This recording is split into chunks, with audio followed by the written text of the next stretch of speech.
तो आप सभी को नमस्ते प्रणाम। मैं आपका अपना ठाकुर प्रखर सिंह और रात के 8 बज चुके हैं और कहानी का जो सिलसिला है उसी क्रम में एक दूसरी कहानी के साथ आपके सामने हाजिर हुआ हूँ। आज मौसम भी बड़ा ख़राब है और बादल गरज रहे हैं, बिजली चमक रही है, हवाएं बड़ी तेज़ हैं। तो हो सकता है कि वीडियो में आपको कुछ आवाज़, कुछ नॉइस वगैरह दिख जाए। तो ये प्राकृतिक चीज़ है, अब इस पर मेरा कोई कंट्रोल नहीं है, तो सोचा कि आपको पहले ही बता दूँ।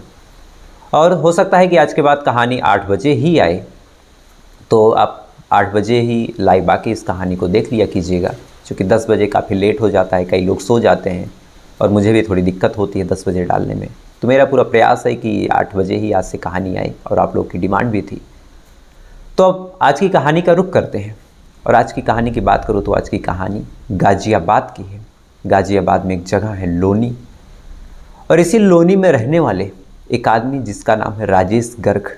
ये कहानी इसी राजेश गर्ग की है। दरअसल 19 फरवरी साल 2023 यानी आज से महज 2 महीने पहले जो राजेश गर्ग की पत्नी बबीता है वो पहुंच जाती है ट्रानिका सिटी पुलिस स्टेशन, जो कि इस राजेश गर्ग का थाना लगता था जहां पे राजेश गर्ग रहता था। उस थाने में जाती है, जाने के बाद कंप्लेन दर्ज करती है और कहती है कि साहब, मेरे जो पति हैं 17 तारीख को घर से निकले थे, सिक्योरिटी गार्ड की नौकरी करते हैं, वहाँ के लिए निकले थे, 60 साल इनकी उम्र थी। अब 17 तारीख को गए, हमें लगा कि हो सकता है कि ओवर टाइम हो, इसलिए थोड़ा लेट हो रहा हो। हमने पूरी रात इंतज़ार किया, लेकिन जो राजेश गर्ग है उनका कुछ अता पता नहीं चला। 18 तारीख को हमें लगा कि रात भर ये ओवर टाइम किए होंगे, हो सकता है सुबह फिर इनकी अगली शिफ्ट लग गई हो, कभी कभार ऐसा हो जाता है। तो 18 तारीख के दिन में भी हमने इंतज़ार किया, लेकिन उस समय भी जो राजेश गर्ग हैं वो लौट के नहीं आए। इधर फिर रात को भी हमने इंतज़ार किया, उसके बाद भी नहीं आए। तो टोटल 2 दिनों से राजेश गायब हैं और 2 दिनों से हम फ़ोन करके थक चुके हैं, हम इधर उधर खोज के थक चुके हैं, लेकिन राजेश का कहीं कुछ पता नहीं। इसलिए आपसे हाथ जोड़ के विनती है कि आप मेरे पति को खोज दीजिए, क्योंकि उनके बिन तो अब घर पूरा सूना सूना लग रहा है, घर मानो काटने को दौड़ रहा है। अब पुलिस वाले महिला की बात सुनते हैं, राजेश की पत्नी बबीता की कंप्लेन सुनते हैं। सुनने के बाद एक कागज़ पे नोट करते हैं। नोट करने के बाद कहते हैं कि ठीक है, जाओ, हम खोज देंगे। और जो कहा गया है कि पुलिस वाले जल्दी किसी मामले में काम करते नहीं, बशर्ते इंटरेस्ट भी नहीं दिखाते कि कौन गायब है, क्या गायब है। अच्छा, अकेली महिला थी तो ऐसा भी नहीं था कि कोई दबाव वगैरह ये बना सके, लिहाजा महिला ने कंप्लेन दिया, पुलिस वालों ने कंप्लेन नोट कर दी और मामला यूँ ही ठंडे बस्ते में पड़ा रह गया। ना पुलिस वाले खोज रहे हैं, ना ही महिला दोबारा जाती है थाने पूछने के लिए। सारी चीज़ें बीतती रही।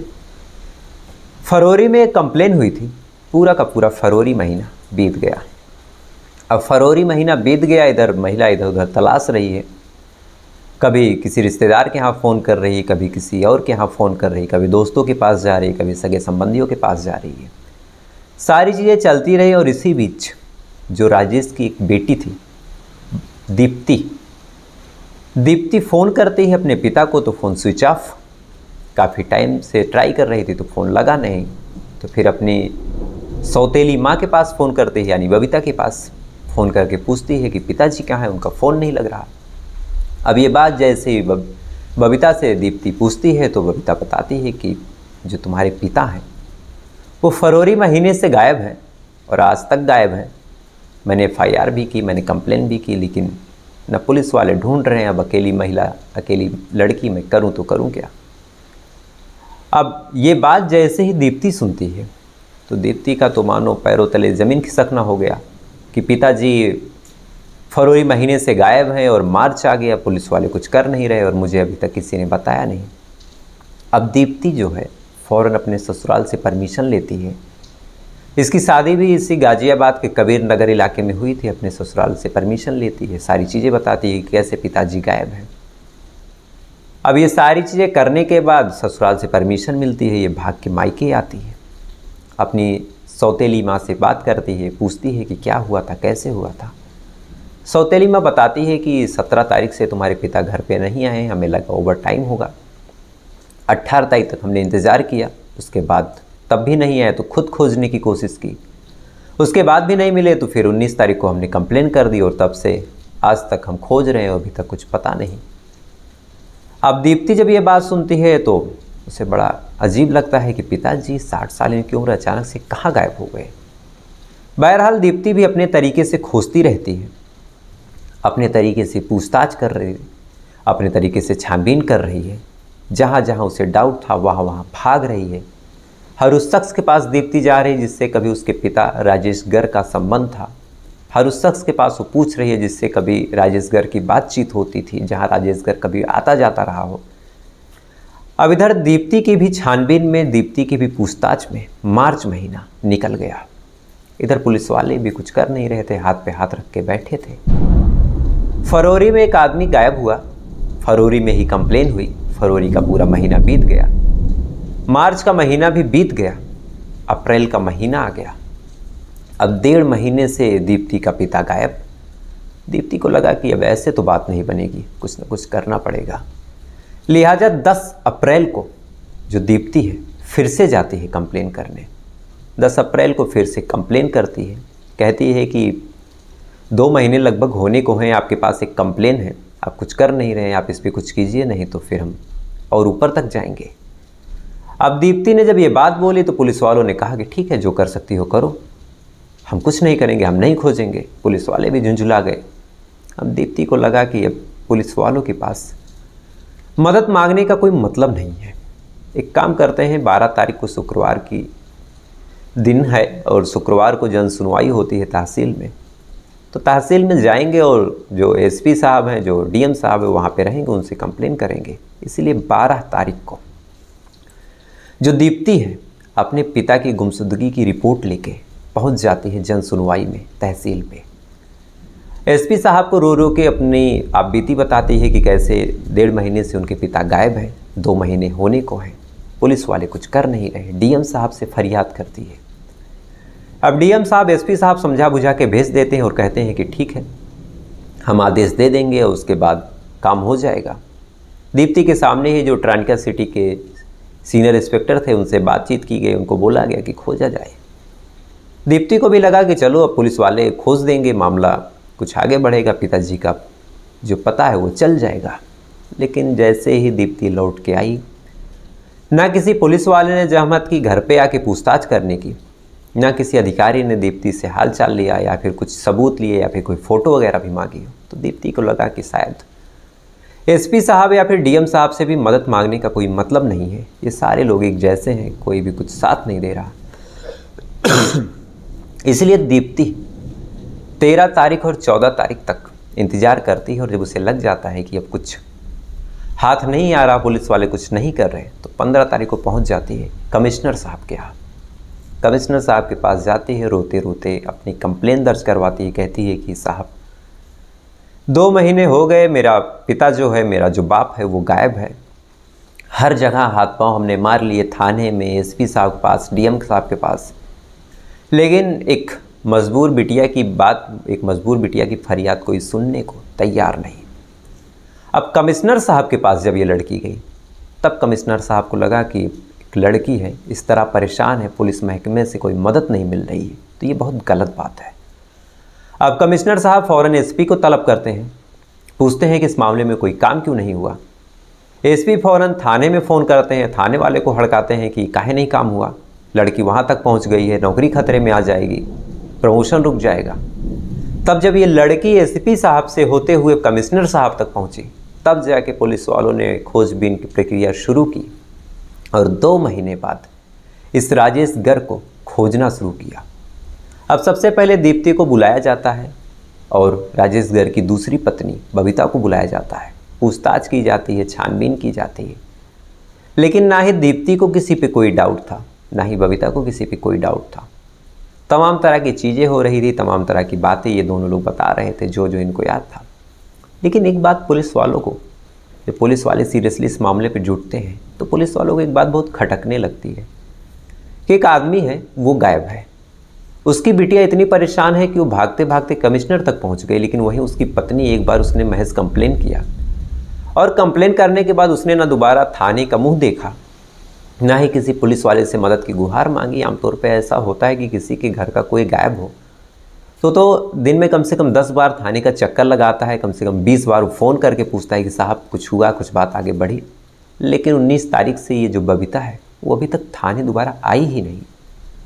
अब पुलिस वालों को लगा कि हो न हो इस राजेश गर्ग के गायब होने में उसकी बेटी दीप्ति का तो नहीं, लेकिन उसकी पत्नी बबीता का हाथ जरूर हो सकता है। लेकिन अब बबीता के ऊपर डाउट था, लेकिन ऐसे ही बबीता को उठा नहीं सकते थे, पूछताछ भी नहीं कर सकते थे।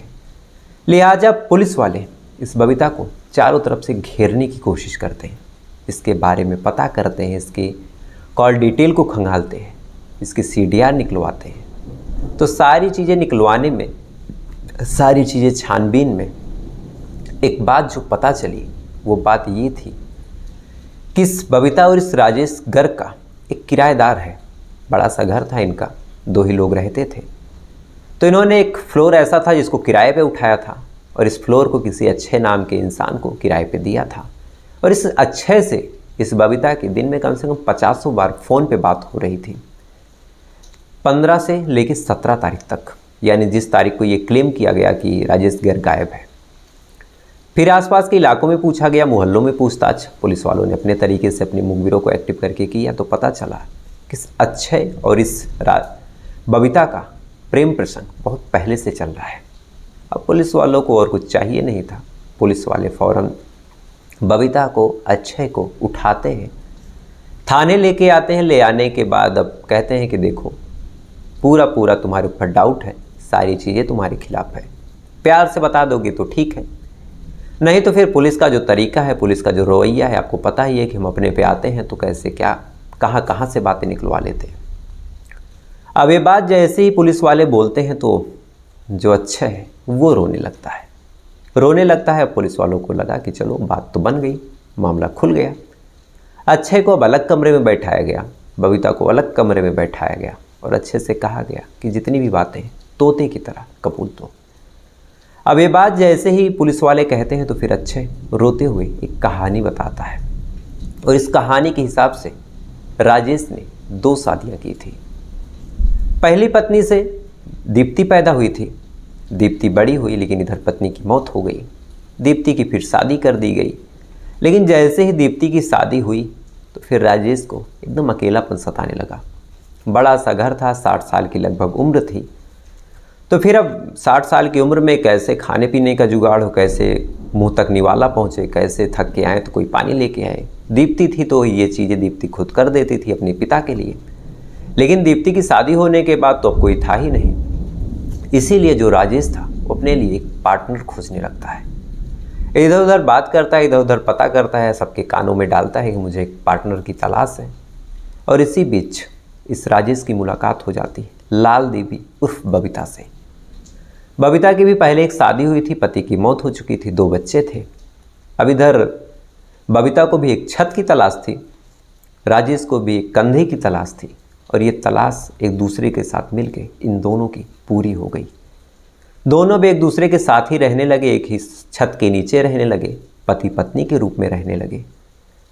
अब सारी चीज़ें ठीक ठाक तरीके से चलने लगी, लेकिन इसी बीच राजेश को लगा कि इतना बड़ा घर है, इतनी बड़ी प्रॉपर्टी है, अकेले मैं रहता हूँ, नौकरी पे जाता हूँ, आज नौकरी है कल ना हो, 60 साल की उम्र हो गई है, पता नहीं कब तक शरीर साथ दे कब तक ना दे।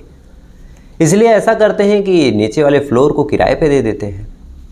एक फ्लोर किराए पे रहेगा तो कुछ पैसे किराए से आ जाया करेंगे, घर का खर्च भी चल जाएगा। इसीलिए फिर जो राजेश था उसने किराएदार यानी अक्षय को अपने घर किराए पे रख लिया। अब अक्षय को किराए पे रख लिया। बबीता की उम्र 40 से 45 साल, अक्षय की उम्र 35 साल। अब बबीता घर पे अकेली रहती, राजेश अपनी नौकरी पे चला जाता, अपनी ड्यूटी पे चला जाता। अब इधर अक्षय अकेला, इधर बबीता अकेली, और देखते ही देखते इन दोनों में नज़दीकियाँ बढ़ने लगी। अब नज़दीकियाँ बढ़ी, प्रेम संबंध बने, शारीरिक संबंध बने, ये सारी चीज़ें ठीक ठाक तरीके से चलने लगी। लेकिन इसी बीच एक 25 एकड़ का प्लॉट था जो अक्षय खरीदने वाला था, माफ़ कीजिएगा राजेश। अब राजेश इस प्लॉट को खरीदने वाला था, इस बात की भनक बबीता को लगी। बबीता भी खुश कि चलो घर में ज़मीन खरीदी जा रही है, प्लॉट खरीदा जा रहा है। बबीता एकदम खुशी मन से राजेश को कहती है कि बहुत अच्छी बात है। लेकिन ये सारी चीज़ें चलने के दौरान बबीता पूछ लेती कि आखिर ये प्लॉट तुम ले किसके नाम पे रहे हो।